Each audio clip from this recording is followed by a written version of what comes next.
Oi, gente. Boa noite a todos e todas. Que responsa falar por último aqui, depois do Renato, da Preta, do Capilé, da Laura. E eu queria dizer assim que eu tô até emocionada, porque a fala da Preta me emocionou pra caramba, assim. E eu acho que... E às vezes a gente sente vergonha de se emocionar. E a gente não pode perder a vergonha de se emocionar. E a gente se indigna todos os dias com as injustiças, com o golpe que impuseram ao povo brasileiro. E o golpe não foi tirar a Dilma.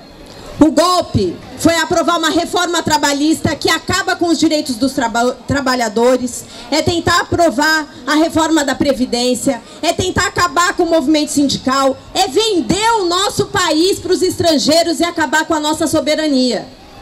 E a gente, na nossa casa, às vezes até sem saber, a gente se indigna.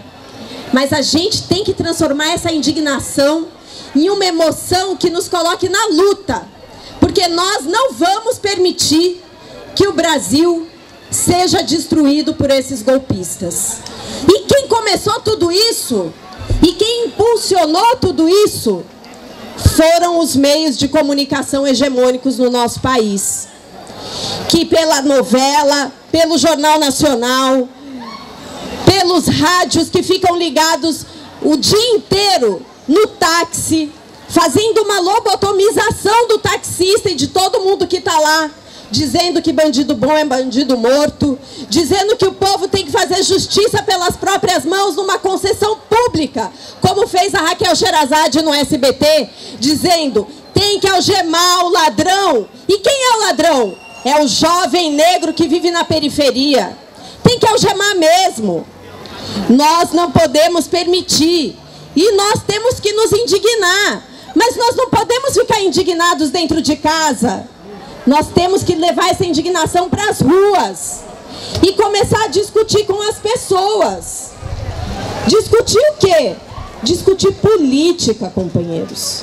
Porque política é a arte do diálogo em sociedade. Política não é uma coisa ruim, como a Rede Globo está tentando fazer crer todos os dias, desde que o Lula assumiu a presidência da República. Já fazia antes, na verdade, mas fazia de uma maneira sorrateira, porque quem estava no poder político era a elite dominante desse país. Quando um operário que não tem um dedo, que não tem curso superior, assumiu a presidência, aí política passou a ser a coisa mais terrível desse país. E todos os dias eles começaram uma campanha contra a política. Política não é nada errado, companheiros. Na ausência da política só existe o fascismo do Bolsonaro, dos bolsominions. Por isso que nós precisamos debater a democratização dos meios de comunicação. Porque comunicação é poder. Desde sempre foi poder. Porque a elite econômica usa os meios de comunicação para criar um exército de pessoas amortecidas na sociedade. Usa os meios de comunicação para impor um pensamento único, para impor comportamentos, para impor como é bonito ou feio se vestir, para impor padrões de beleza, para continuar a subjugação das mulheres, para invisibilizar a luta do povo brasileiro, porque aonde tem luta, há uma energia contagiante que traz mais gente para a luta. E eles não querem dar visibilidade para essa luta. Por isso, a luta pela democratização dos meios de comunicação, na verdade, companheiros, é uma luta estratégica da sociedade.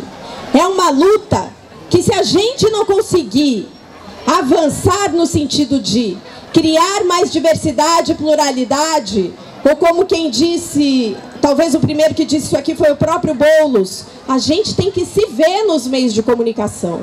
Nós temos que nos identificarmos, porque nós queremos democratizar a comunicação para democratizar o Estado, para democratizar a sociedade.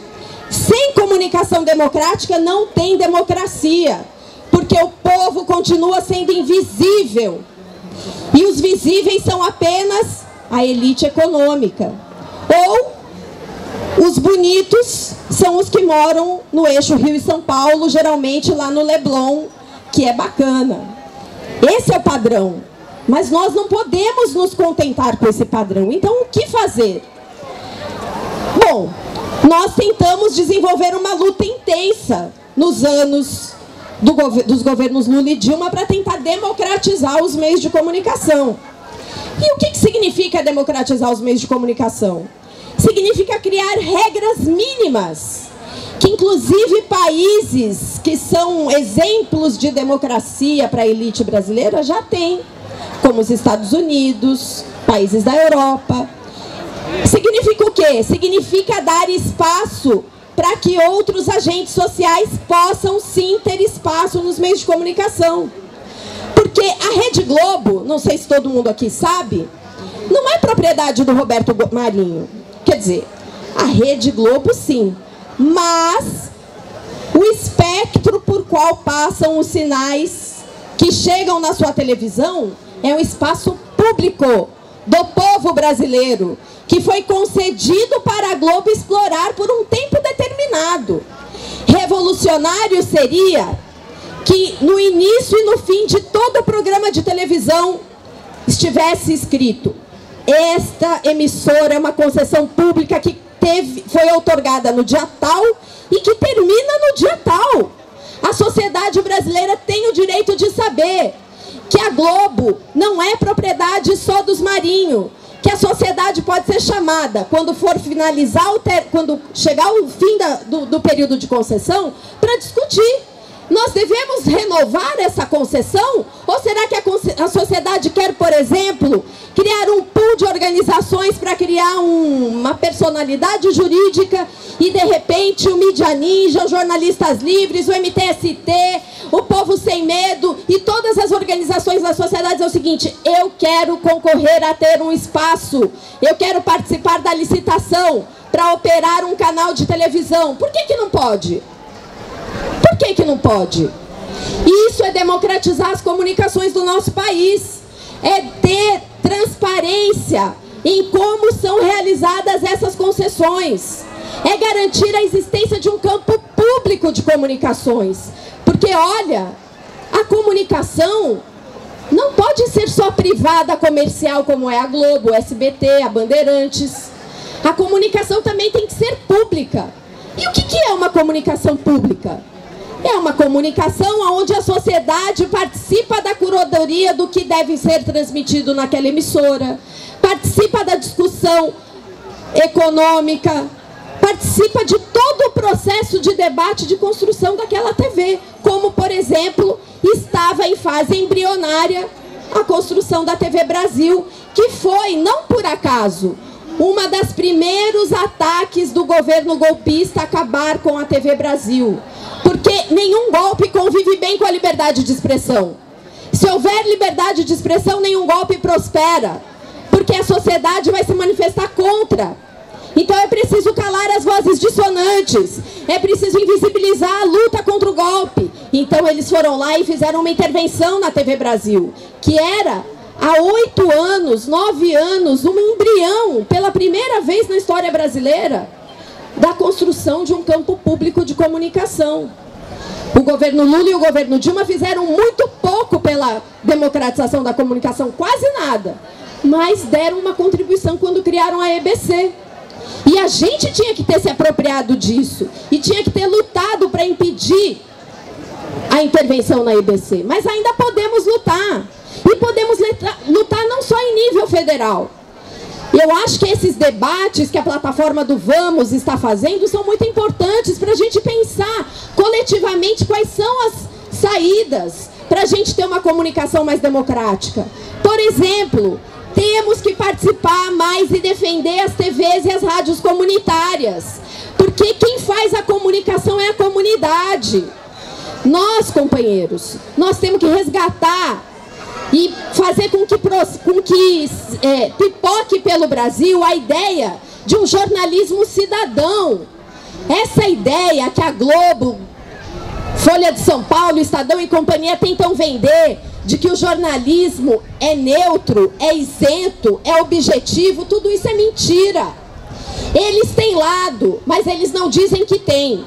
Nós temos lado e nós dizemos qual é o nosso lado. O nosso lado é o lado do jornalismo que defende a cidadania, é do jornalismo que defende os direitos humanos, que defende os direitos sociais, porque o nosso jornalismo e a nossa comunicação popular é fruto da luta do povo brasileiro. E nós nunca podemos esquecer isso. Só que isso é pouco, companheiros. Nós temos que fortalecer também a comunicação que teve mais espaço de crescer através da internet. Sem dúvida nenhuma, a internet é um espaço, foi e está sendo ainda um espaço que democratizou a comunicação em certa medida. Porque os setores que até então eram calados pelos meios hegemônicos tiveram um espaço para apresentar os seus pontos de vista, tiveram um espaço para falar. Aqueles que não podiam falar tiveram um espaço para posicionar. E não tem nada mais humano do que a palavra, seja ela escrita, seja ela falada em línguas de sinais, porque também não podemos esquecer dos surdos, dos mudos, dos deficientes, que não tem espaço qualquer nos meios de comunicação, porque hoje os nossos meios de comunicação não estão nem aí para essas pessoas. Eu ia falar um palavrão aqui, não vou falar, mas eles pensam assim: ferrem-se, se eles não sabem, se eles não conseguem ouvir ou se eles não conseguem falar, não tem problema. São os excluídos dos meios de comunicação. E a internet permitiu que essas pessoas e tantas outras pudessem ter um lugar de fala. Mas nós também não podemos achar que a internet sozinha garante a democratização. Então nós precisamos, companheiros, ter duas lutas, que eu acho que são juntas, complementares. Quais sejam? A luta política para que a gente democratize os grandes meios de comunicação no país. Digamos que essa é uma luta que é uma dívida histórica do povo brasileiro, uma luta que vem do século XX, que é tentar democratizar minimamente os espaços do rádio, da televisão, que é criar espaços, sim, onde a sociedade possa se manifestar sobre o conteúdo do que eles falam, do que eles dizem, quando viola direitos humanos. A mídia brasileira, companheiros, dentro da mídia internacional, é a que menos tem canais de diálogo com a sociedade, as tais ouvidorias. A Globo não tem ouvidoria nenhuma, emissora de televisão, a não ser a TV Brasil, a EBC, tinha ouvidoria. Porque eles não estão nem aí para o que a gente pensa. Porque eles pensam por nós, eles acham que pensam por nós, mas eles estão muito enganados. Então nós precisamos fazer essa luta, que é a luta do século XX, que é democratizar os meios de comunicação, que é tentar acabar com o discurso único, hegemônico desses meios. E ao mesmo tempo temos a tarefa que é complementar, de não cruzar os braços, como disse o Capilé, e ficar esperando que a gente consiga alcançar uma vitória importante nessa luta, e que é fazer a comunicação. Nós temos que fazer a nossa comunicação 24 horas por dia. Essa comunicação cidadã, esse jornalismo cidadão, a comunicação comunitária, nós temos que fazer todos os dias essa disputa de narrativas, essa disputa de culturas, porque a nossa cultura e a nossa luta é a luta que vai garantir a transformação da sociedade. Nós não queremos democratizar a comunicação apenas para ter um espaço de fala. Nós queremos democratizar a comunicação porque nós queremos transformar a sociedade. Nós queremos acabar com a exploração. Nós queremos pôr fim às injustiças.